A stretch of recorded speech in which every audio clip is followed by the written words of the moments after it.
हमारी दृष्टि स्थूल है। क्योंकि दृष्टि स्थूल है तो हमारा देखना भी बड़ा बड़ा संकीर्ण है, होगा ही। क्योंकि दृष्टि बाहर बाहर का आवरण देखती है, बाह्य आवरण देखती है, बस आवरण ही देख लेती है।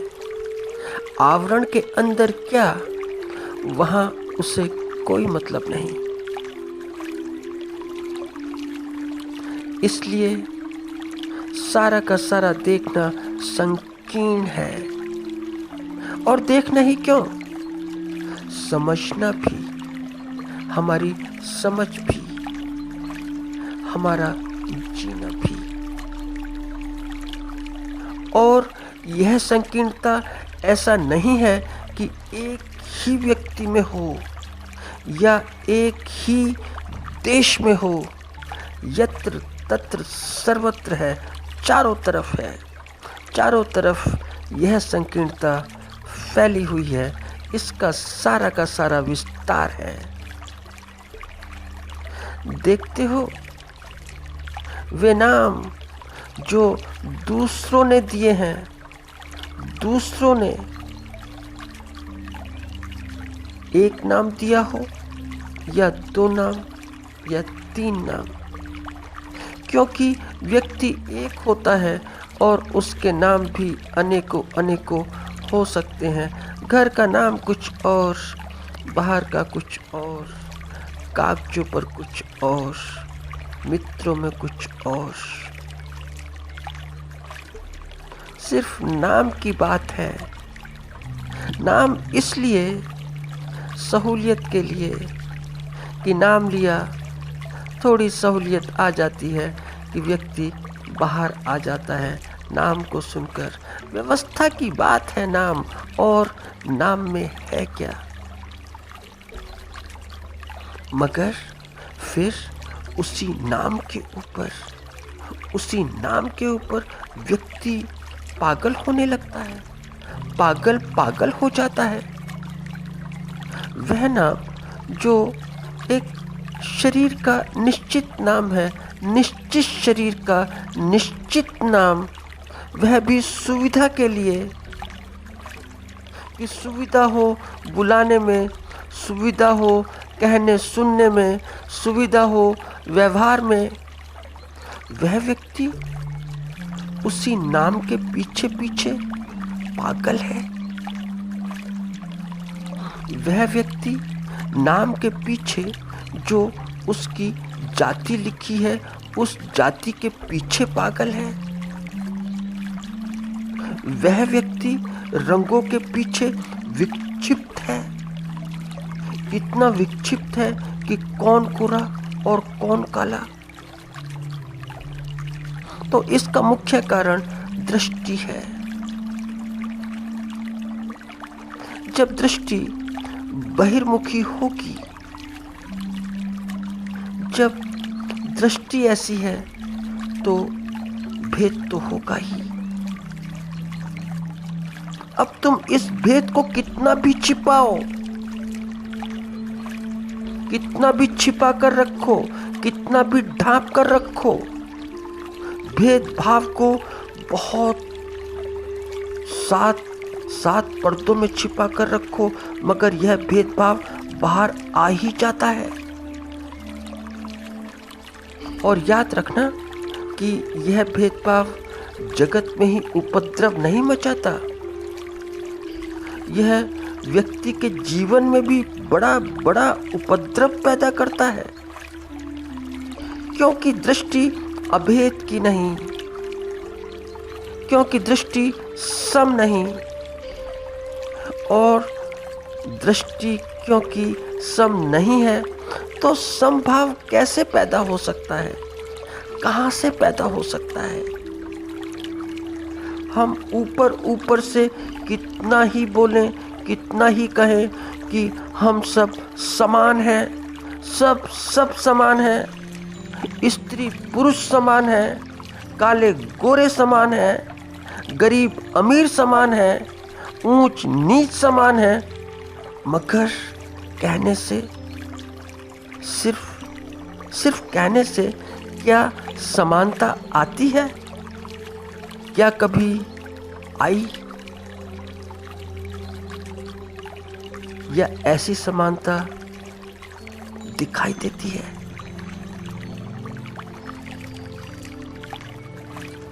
मेरे देखे तो नहीं आती। ऐसे कैसे समानता आ सकती है? समानता इतनी सस्ती चीज नहीं कि बोलने से आ जाए।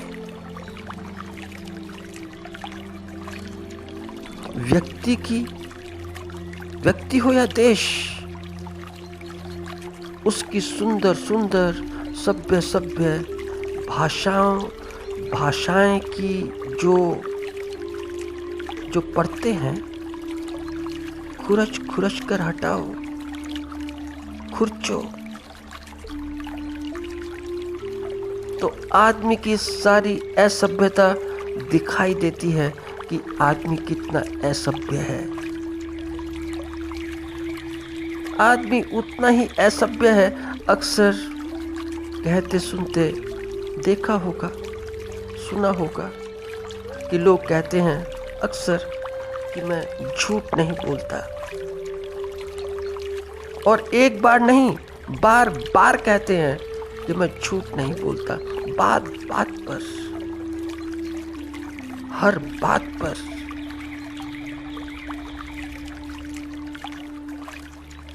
तो झूठ ना बोलना कोई इतनी बड़ी विधायक बात नहीं कि बार बार बोली जाए। नहीं बोलते, ठीक है, बात समाप्त हुई। इसकी पुनरावृत्ति की क्या आवश्यकता है कि मैं झूठ नहीं बोलता? और जो व्यक्ति ऐसा बार बार कहता है, उसके कहने का कोई मूल्य नहीं।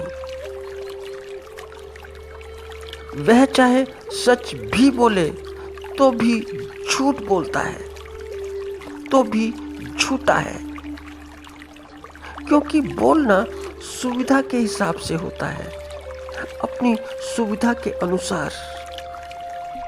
तो यदि सुविधा में सच फिट बैठ जाता है तो सच बोल दिया जाता है, और सुविधा के खांचे में यदि झूठ आ जाता है ठीक तो झूठ बोल दिया जाता है।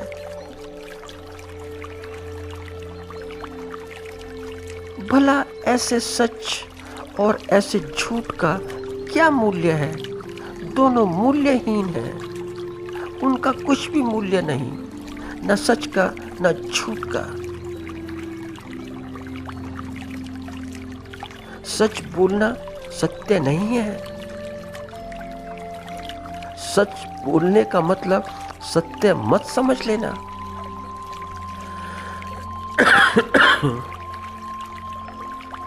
सत्य कुछ जीवन का एक अलग ही गहरा आयाम है।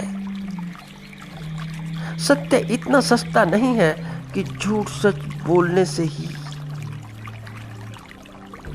झूठ सच कहने सुनने से ही मिल जाए।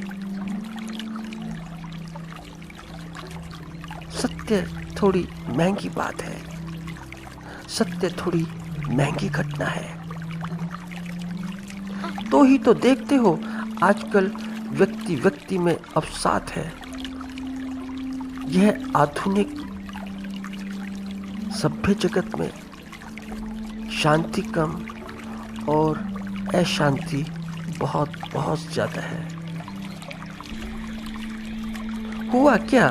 हुआ ऐसे, बात को ऐसे समझा जाए कि एक बार स्वामी राम तीर्थ जो बड़े मस्त व्यक्ति थे, मस्त ऐसी मस्ती किसी व्यक्ति में होती है जैसी स्वामी राम तीर्थ में थी।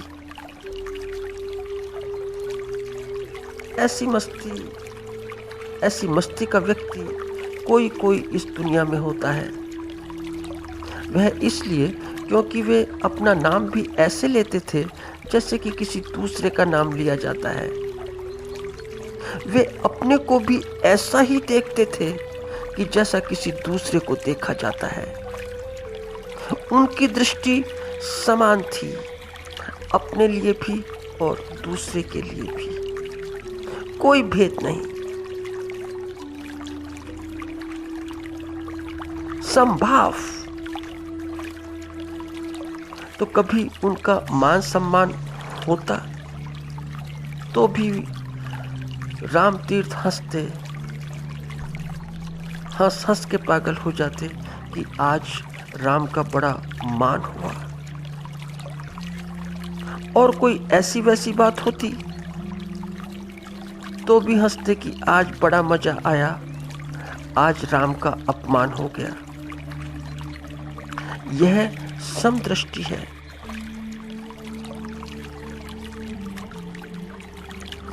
यह एकात्मकता है, एकात्मकता पूरी सृष्टि के साथ, पूरी सृष्टि से और बड़ी सहज रूप से, बहुत बहुत सहज। तो यूं ही किसी ने मजाक में एक बार स्वामी रामतीर्थ से पूछा कि ये चांद तारे, ये अंतरिक्ष, इसमें इतने तारे, ये किसने बनाए, क्यों बनाए और क्यों ये इतने गतिशील हैं, तो इन्हें गति कहाँ से मिलती है? तो वे ठाका मारकर हंसते और बोलते कि ये सब राम की वजह से चलते हैं। यह अहंकार का भाव नहीं, उनके अनुभव की अभिव्यक्ति है।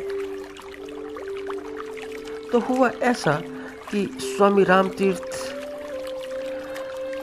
उन दिनों अमेरिका में थे, उनके प्रवचन हो रहे थे, उनके प्रवचन होते थे। तो अमेरिकन निवासी भी उनकी मस्ती से बड़े बड़े इन्फ्लुएंस थे, बड़े बड़े इन्फ्लुएंस।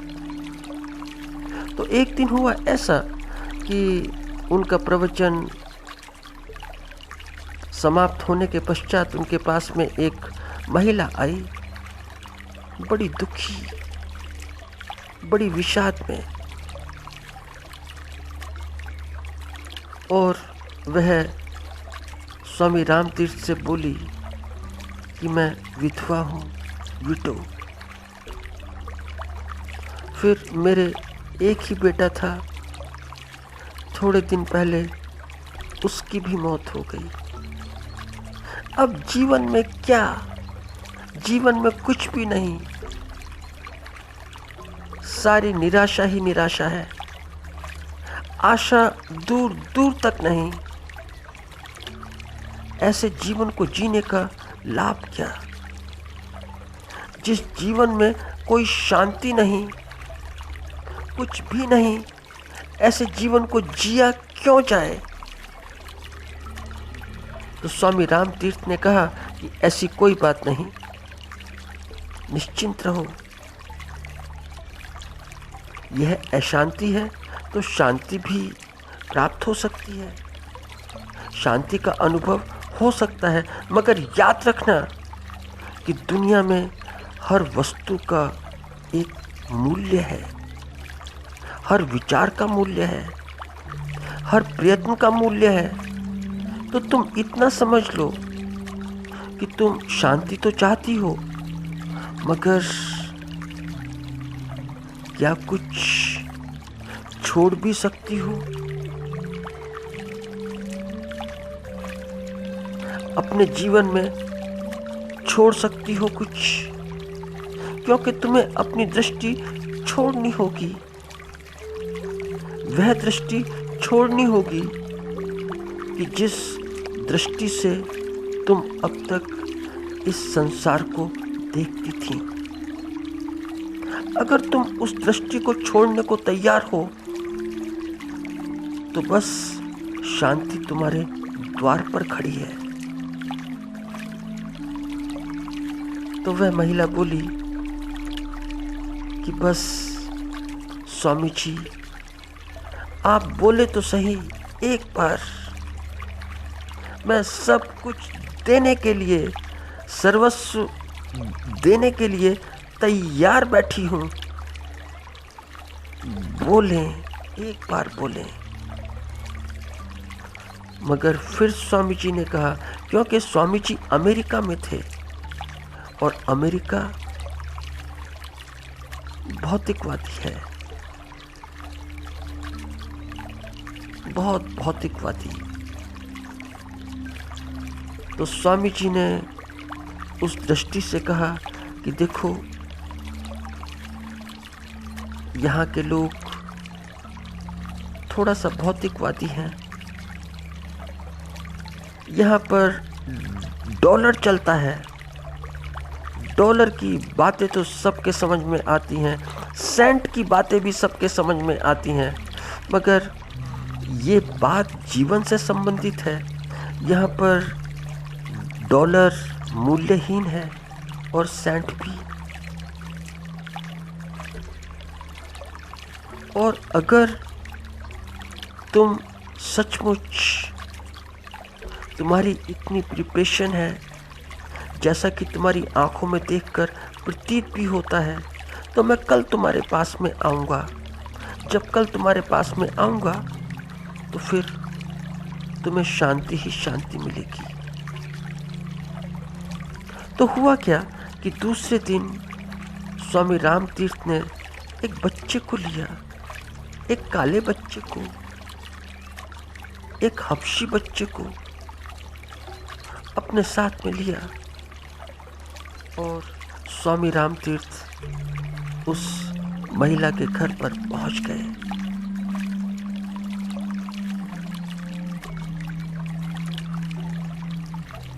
नोकिंग की। जब वह महिला बाहर आई तो महिला ने कहा, अरे स्वामी जी, आपकी इतनी बड़ी कृपा कि जो स्वयं मेरे घर तक आए। तो स्वामी जी निश्चल भाव से बोले, निश्चल भाव से, कि देखो माता, यह रहा तुम्हारा पुत्र, यह तुम्हारा पुत्र है। अब तुम इसकी हर बात का ध्यान करना। यह तुम्हारे ऊपर डिपेंड करता है कि इसका क्या भविष्य होगा। मगर वह महिला, वह गोरी महिला, उसने जब उस काले लड़के को देखा तो वह कांप गई। वह बोली, स्वामी जी, आपने ये क्या किया? यह काला बालक मेरे घर में, यह मेरे घर में अंदर भी कैसे आ सकता है? मैं गोरी और यह काला, और आप कहते हैं कि मैं इसे अपना पुत्र बना लूं। स्वामी जी बोले, क्या फर्क पड़ता है कौन गोरा कौन काला? सब शरीरों में है तो वही। दृष्टि हमारी संकीर्ण है, हमारा जीना भी संकीर्ण है, हमारा समझना भी संकीर्ण है।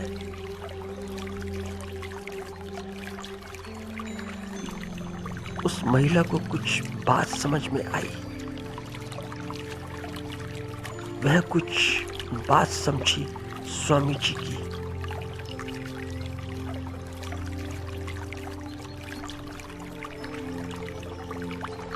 उसने कहा, क्षमा कीजिए,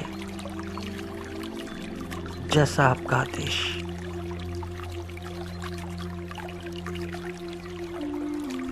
तो शरीर में क्या है?